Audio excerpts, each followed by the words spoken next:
Yo, it's me, Doncho. Welcome back to the Hideout, you guys. So as you guys can see, there's some scenery change going on here. So basically, you guys, as I've been told you guys before, if you see me change up the scenery, don't pay it no mind. The Hideout is wherever Doncho goes. You know what I'm saying? So I'm just doing some ripping and running around, meeting family, seeing family. So don't pay that any mind. I'm just out and about. I am being safe, you guys. You're not gonna hear no Doncho can't do no more recordings because of COVID stuff. Hopefully, we gonna add that hopefully, because you never know.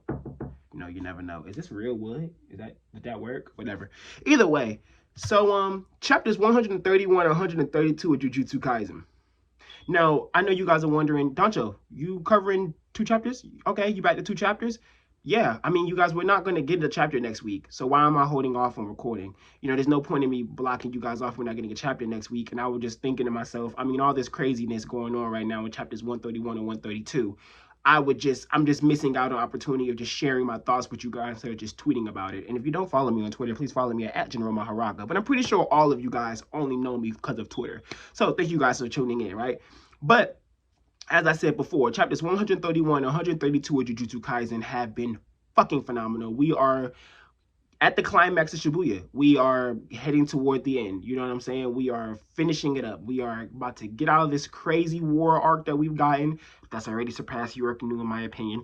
And we are about to get ready and to head into whatever Akutami wants to throw us into next.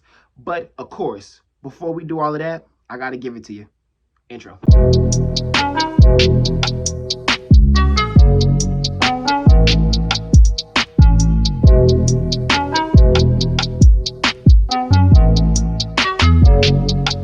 All right, you guys, so I'm not gonna pull no punches here. Akutami has officially done it. Akutami has officially topped off the end of a classic arc in Shonen Jump.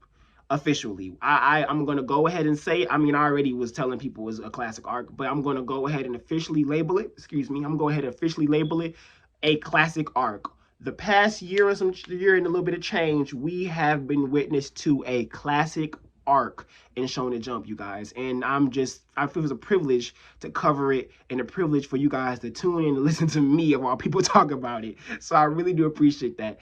And I'm just really happy seeing Akutami do this because, Akutami's young and it just gives me a good feeling seeing somebody young doing something legendary, doing something classical, doing something that's going to stand out for years, decades to come, right? So what I do want to talk about is, starting off with chapters 131, is the Todo versus Yuji.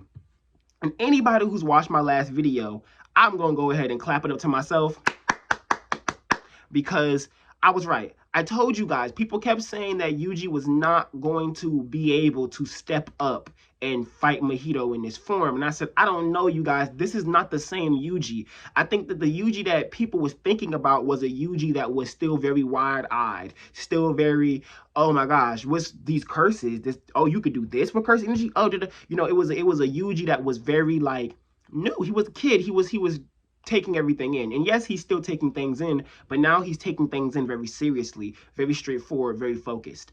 And he went at Mojito with genuineness, he went at Mojito with genuine, okay, it's time to box you. The two of them got into a really genuine scrap. And Mojito really seemed like he was the big force in this fight, right? He really felt like at that chapter 131, he really felt like he was this menacing figure that was about to come in and was about to just really do this work. He wants to kill Yuji, right? He believes that he's going to achieve the trueness of his soul by killing Yuji. And talking about that trueness of his soul, I find it very powerful that he feels like killing Yuji will take him to the heights that he wants to be. He believes that killing Yuji is going to elevate him on the level of truly obtaining who he feels he is within his soul, obtaining who he feels as a person, his truest form, will really become a thing once he kills Yuji. And I find that to just be such a powerful parallel because him and Yuji are two sides of the same coin, and Mahito makes it very clear that Yuji is his other, Yuji is his opposite, Yuji is the one that he feels like, you're my mortal enemy, aside from Nobata, who he figured out is also a natural enemy of his, but he feels like Yuji is his mortal enemy. He feels like Yuji is an entity that was put here on Earth that he knows is the exact opposite of him, and he has to clash with, and he feels he has to kill to be able to achieve the level that he wants to achieve of enlightenment, of ascension, right? And on the other end of that is Yuji, who is also tapping into the trueness of becoming a Jujutsu sorcerer, right? He's understanding like, okay, bro, he's starting to understand, and especially this reflects in 132, like, I have to just fight this motherfucker. Like, I have to be ready to just kill you. I have to be ready to exercise you. There isn't anything more to that. I don't need to complicate it. I don't need to make it seem like it's some deep understanding of meaning of life. I just need to understand that killing you is what I have to do. And that in itself is depth. That in itself is profound, because you're realizing that not everything has a meaning, yet everything has a meaning, right? But more on that in chapter 132. But we're still staying until 131. Seeing just the battle progress from Yuji, I think, is what I love the most out of 131. You know, you get those moments of him and Mahito scrapping, and Mahito seeming very overwhelming while he's trying to come at Yuji. He can't even really get close enough to even actually like damage him. And you got Mahito doing some really cool stuff with that little flare stuff with not flare stuff. I don't even know what I necessarily would call that. Like, it's like that thing that, like, I don't know what you would call that. Like that ponytail of his, he was grabbing that mug, he would grab Yuji's leg and he cut Yuji's foot with it. I mean, you know, he cut his foot with it and threw Yuji's leg down before he could get a kickoff. And, you know, it was a really good choreography by Akutami. And anybody who says Akutami's choreography is lackluster or lacking, I just don't know what you're reading. So we're going to leave you in a different corner. But the level of dialogue wasn't even super deep in chapter 131, right? And so that's why I felt like, you know, a chapter like 131 is a chapter I would never do by itself, unless I was just every week I had to get something out, because 131 felt very build up. Even though it was a lot of action going on, it still was like, this is the build up to the final blow between Mahito and Yuji, right? The final, okay, this is it, right?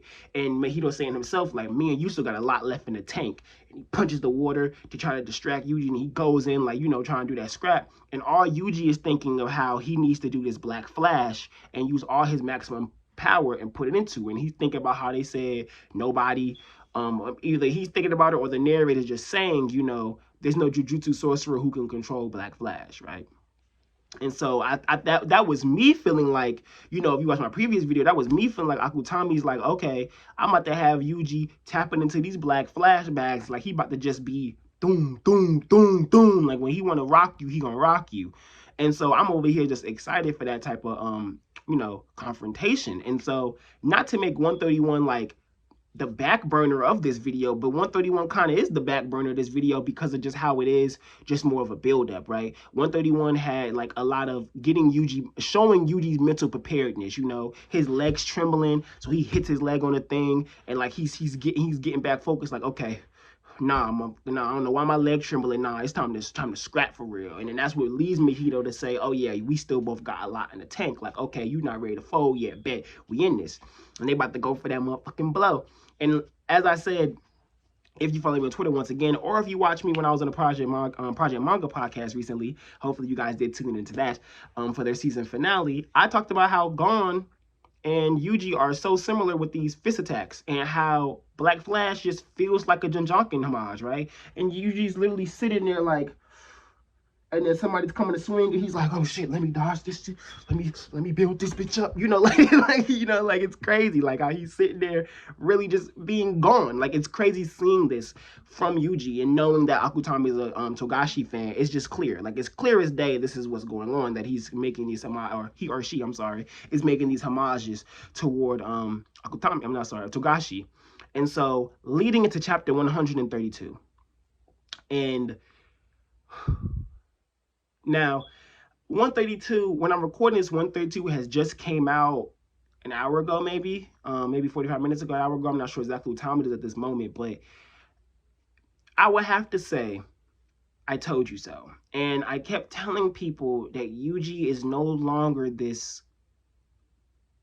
unintelligent, lackluster fighter. Now, he was always good at fighting. When I say lackluster, I mean in comparison to everyone else he scraps. Like, Every other Jujutsu sorcerer he has had a run-in with that is one to take serious, Yuji has taken an L, really, up until this point, really.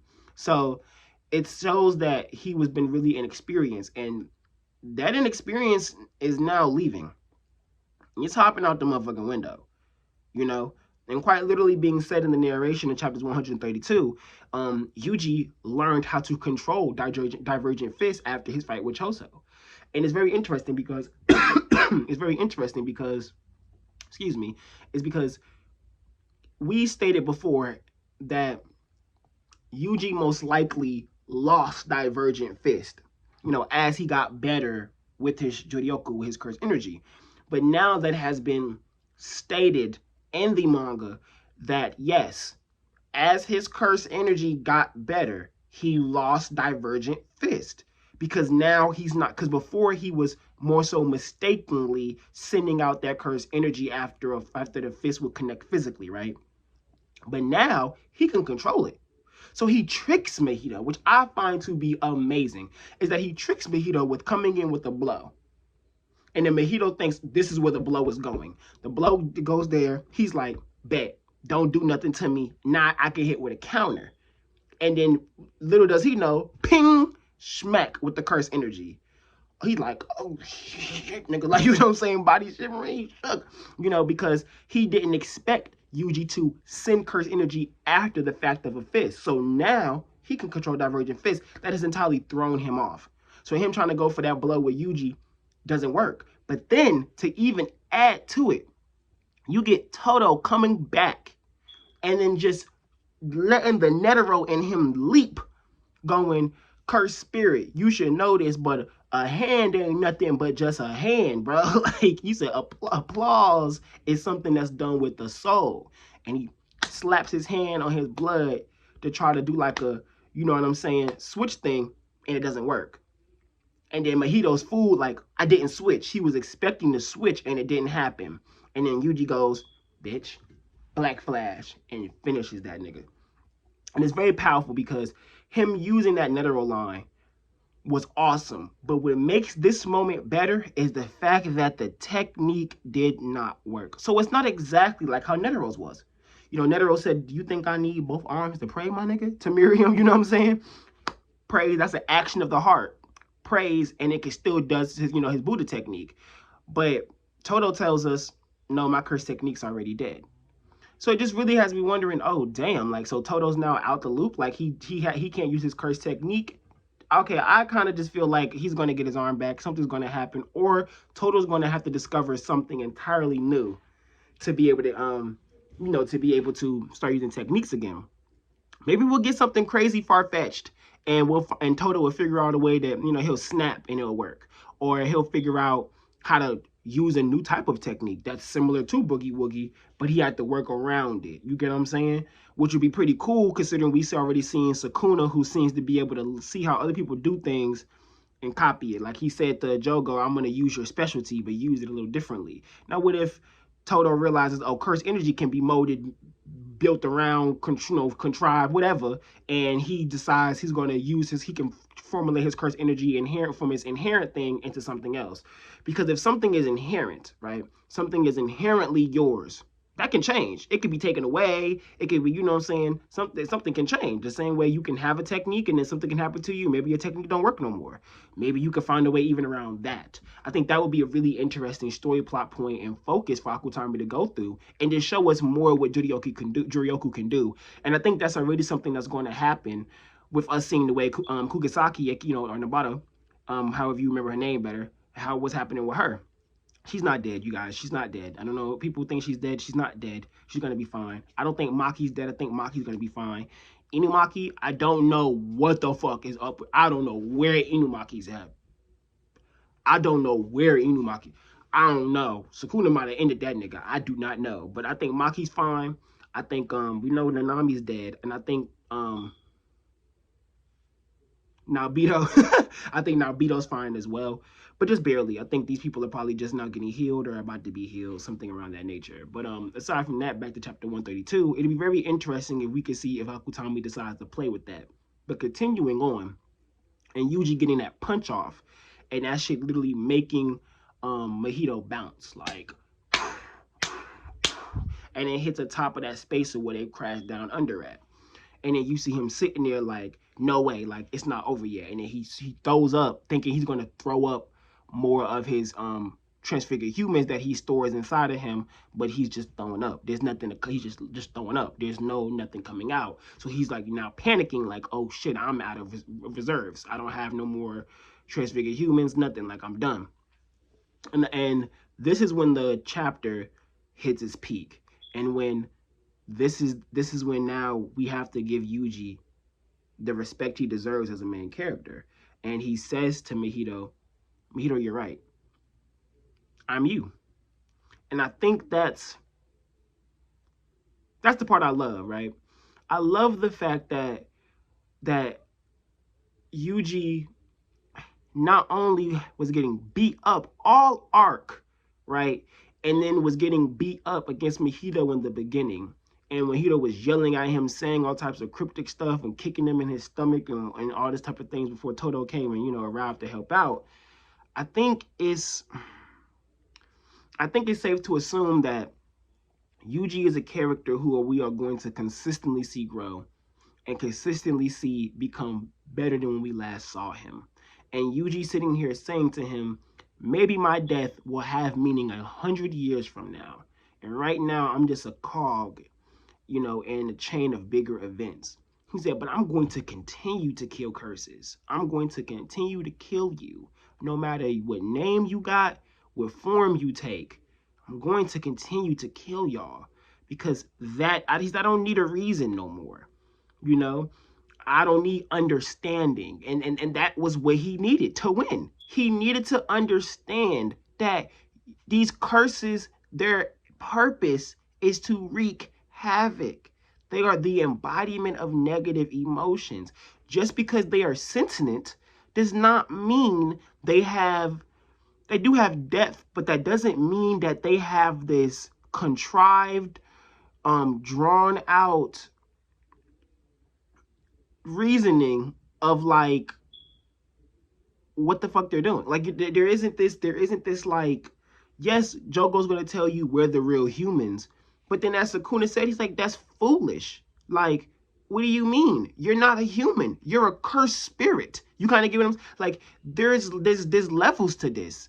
You trying to equate yourself? No, you should just be out here burning shit. Why you just not out here burning shit? You're not gonna reach the heights of Gojo Satoru if you not just out here burning shit. You out here trying to fucking think and shit. No, nigga, fuck some shit up. And I think that's the cool part about the philosophy behind cursed spirits, right? Is that they have that depth to them because emotions have depth. Listen to what I'm saying, emotions have depth. So of course the curses, entities created by these emotions are going to have depth. But at the same time, that core is very simplistic, right? Human emotions are very simplistic at their core, right? You can add all of the fancy wording and philosophical meanings and sociology behind it. And it's not like those things don't have weight and they don't have meaning and they don't explain things. But the core is very simple. It's your feelings. It's how you feel. That's just what it is, right? Somebody could tell you something, and logically you should not be upset, but for some reason you mad. Like like you might know logically that should make me happy, but it doesn't make you happy. Stuff like that. Our emotions they're complex, but they're actually simple because if they feel a way, they feel a way. You aren't there isn't really true logic you can put behind something, because if you feel a way, you feel a way. There's more work you'd have to do for you to be able to come in tune and acceptance of those emotions, right? So and that's a whole other level of philosophical meaning, because to fully understand those feelings, you need to do meditation. You would probably want to follow more of a Buddhist type of lifestyle so you can understand what your emotions are doing to you, and learning the factor of, yes, I feel this way with these emotions, but that doesn't mean I have to act away with these emotions, right? It's like that's what makes us human. While curses are different, curses are inconsistent because they move off of their desires. Mahito says that himself a lot of times, you know, they move off of what they want. And sometimes what they want does not make sense with the logical plan of things. Mahito want to kill Yuji, and Jogo telling him, this kid is Sukuna's vessel. What are you talking about? But Mahito wants that little dude dead. That's his that's the emotion, the desire. That's what curses are. You know, that's what they're about, right? And so now that Yuji is understanding this, and Yuji has now actually genuinely grasped this, the way he's going to move against other curses is going to be crazy. But it begs the question, how is he going to move against curse users? How is he going to move against cursed users who are human, who have this long psychological and sociological breakdown to why they are the way they are? Maybe there's characters that Akutami introduced where there isn't that, but there is. Even someone like Getu, not Geto, the Brain Coon, and how he even says himself, like, regret. I haven't felt that in a long time. There you go. Psychological input. Something about regret affects this man. Something about regret now is clearly something that's a driving force in him. Because if you lose something like regret, right, that means you've made a lot of decisions that were hard decisions that may have been regrettable, but now you let that all go. You have a purpose you're going after. You have a drive. You have a goal, you know, a focus, right? And so I think that is what makes Yuji genuinely understanding what's going on and what Mahito was saying before. That's what makes it so amazing and makes his character growth heightened. And that's why Mahito is scared as shit running away. Because now he knows, oh, this is not the naive little dude. I'm not gonna say something slick maybe and finesse my way out this death. He about to end it. And Mahito's trying to run away, and Yuji following behind him like, bro, I'm on your ass. And then we get the panel of Mahito, Yuji, that's the big old spread, but it's Mahito, Yuji, then it's the white rabbit, then it's the white wolf. And of course, the white rabbit is Mahito, the white wolf is Yuji. And then Akutami fucks the game up. And then you see that black wolf with the eyes. And Mahito goes, Geto, and you see Geto standing there over Mahito, and Mahito on his knees and his hands, and Geto, I'm sorry, just chilling coming over him, and Mahito's yelling Geto. And Geto got this sinister ass smile on his face, bro. Sinister ass smile on his face. And he's looking like, shall I save you now, Mahito? Or shall I save you, Mahito? And the symbolism behind a black wolf appearing in a snowy field with a white rabbit and a white wolf there is impeccable. Because this black wolf is out of his environment, technically. He is out of his home. And he is looking at both of these entities like, I will kill you both. And I'm not saying that Geto is thinking, kill Yuji Itadori. I don't think he's thinking that. But I'm saying the way it was portrayed shows just how dangerous Geto is. And is the reminder of who the real main antagonist is. You know? It's that reminder, like, yeah, Mahito was a pivotal piece, but he's a growing piece for Yuji. He ain't, you know, I'm not saying Sukuna is not the main antagonist, but I'm saying right now Sukuna is in a limbo. We know he's an antagonist. We know he's the big bad. We know eventually we got to deal with him. But he's still in a limbo. He's in Yuji's body and he needs Megumi. So he can't just go about just doing any motherfucking thing, right? So he's still in his limbo state. He's still in his in-between. But then you have Geto, where he just got Gojo sealed. He probably just dropped Meme off at the nearest casket possible. Like, bye, bitch. Like, yeah, and we bye. Y'all out of here. He probably just took them out, right? And now he coming and watching, you know, Mahito get dropped. And he probably think it's hilarious because he probably think Mahito already full of shit. He know Jogo, Dagon, and Hanami dead. He know that. He know that. I promise you he know that. So it's this thing of where he's just confident. He knows what he's doing, and he clearly has other things planned. Clearly, he has other things planned. Now, in terms of the contents within that chapter, I'm pretty much done, right? Everything was pretty straightforward. I'm pretty much done. I covered everything I felt was extremely important. But now I'm going to just do a little bit of theorizing with you guys, right? Just a little bit of just what if stuff I want y'all to think about. I'm not going to say this is what's going to happen today. I'm just going to say things I want you guys to think about. What if Getsu snatches up Mahito and controls him? He still has the curse manipulation power. Mahito's extremely weak right now. What if he just snatched that motherfucker up? Now I have control over you. That's me saving you. Pokédex shit. What if that's what happens? What if he says, cool, I'll save you, then goes and tries to do a fatal blow to Yuji, just whatever, which I don't think he is, because I think Getsu fucks with Sukuna. I don't think that he'd want Sukuna out of here.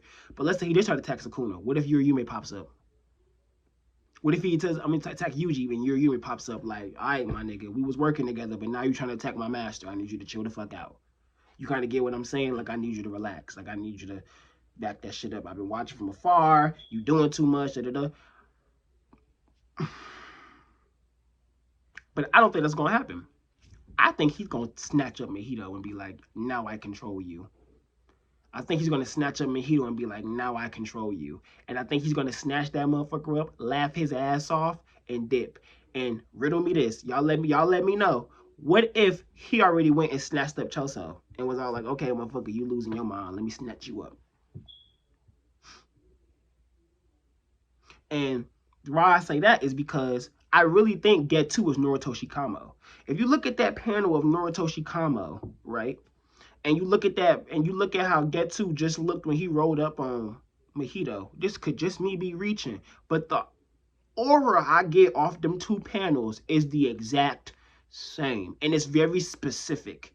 Like, the way he's hovering over Mojito, it's so, like, ominous. It's so evil and so dark. And then when you look at the panel that's talking about Noritoshi Kamo, when you look at the silhouette given, it's that same finesse, that same just dark, old school dark though. Like, now, not like I'm trying to be dark. Like, it just radiates off them. It just radiates off them. And I'm starting to think that maybe, just maybe, y'all, even though I already thought that Noritoshi Kamo, the old one, is Getsu, but it just makes me think that maybe this guy snatched up Choso, and then is probably about to be like, okay, dude, listen, them curses is gone, so I didn't want to say all of that. Like, you know what I'm saying? Like, I don't know, but that's kind of how I'm feeling. I'm kind of feeling like he's not gonna just let Choso just be out and about. I think he's still gonna want to use Choso, because I think if he is Noritoshi Kamo, I think that's what he want to do. He gonna want his child, because technically those are his kids. Those are Noritoshi Kamo's kids, right? You know, they're Kamo people, or you know, they're bloodline. They're the same family. So that's what I'm thinking. That's what my mind is theorizing at. So I just want to know where you guys think, and is there anything that you guys are seeing that I haven't brought up that could possibly be the truth? Because I think we're getting closer to, we got to know who this brain condude is. We got to know who this Getsu dude is. Like, we got to know who this guy is. He too raw with it. Like, he ain't, like, the way he just showed up was crazy. I kept saying with people that he could come, but I didn't think he was really. Like, I didn't think he was really. Like, I thought that he was just gonna watch from afar and let people be dumb. But this could really he's here now. And I think he's here to snatch Mojito up. I didn't even think about, I mean, I thought about it before, and I said to my friends, what if he could just control Mojito? But I said that, like, what if they got into a scrap and then took that man? But, like, now I'm like, wait a minute, this makes perfect sense. Him arriving at the end of all of this and then going, I'll save you. You controlled by me now, little nigga. That's a dangerous curse for him to have under his belt. That's a very dangerous curse for him to have under his belt. Extremely dangerous curse. And it makes me wonder how strong Mojito could be if he's controlled. Is he still able to be as powerful as he is if controlled? That's another interesting plot point. But yeah, that's chapters 131 and 132, you guys. This video was going on for a bit. I had some things I wanted to talk about, and I hope you guys enjoyed it. I hope you guys you know, stay for the whole time. And I hope you guys really, really, really, really, really, really, really, really, really see these great things that's going on in Jujutsu Kaisen and how could it even get greater in the future, you guys. Because I'm just hyped, and I hope you guys are as hyped as well.